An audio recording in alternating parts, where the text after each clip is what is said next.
ইউরোপের শক্তিশালী ৩ দেশ থেকে নিজের রাষ্ট্রদূতদের ডেকে পাঠিয়েছে ইরান। উপসাগরীয় দেশটির এমন সিদ্ধান্তের পর চাঞ্চল্য দেখা দিয়েছে। পরমাণু আলোচনা নিয়ে ইরানের সঙ্গে ইউরোপের ৩ দেশের অচলাবস্থা সৃষ্টি হয়।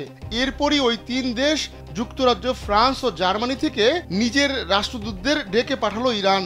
সম্প্রতি ইরানের সঙ্গে পরমাণু আলোচনায় বসে ইউরোপের প্রভাবশালী এই ৩ দেশ। কিন্তু সেই আলোচনা ব্যর্থ হওয়ার পর জাতিসংঘকে দেশ ৩টি জানায় ইরানের উপর নিষেধাজ্ঞা পুনর্বহাল করতে। এরপর পাল্টা হুমকি দিলেও এবার পরামর্শের জন্য ওই ৩ রাষ্ট্রদূতকে তলব করল তেহরান। এর আগে ইরানের নিষেধাজ্ঞা ঠেকাতে জাতিসংঘ নিরাপত্তা পরিষদে চেষ্টা চালায় রাশিয়া ও চীন। কিন্তু ১৫ সদস্যের এই পরিষদকে নিজেদের সিদ্ধান্তে টানতে ব্যর্থ হয় দেশ দুটি। মাত্র ৪টি দেশ রাশিয়া ও চীনের আনা খসড়া প্রস্তাব সমর্থন করে। এরপরই পাল্টা পদক্ষেপ হিসেবে তেহরান রাষ্ট্রদূতদের ডেকে পাঠানোর সিদ্ধান্ত নেয়। নতুন এই নিষেধাজ্ঞা কার্যকর হলে ধস নামতে পারে ইরানের অর্থনীতিতে।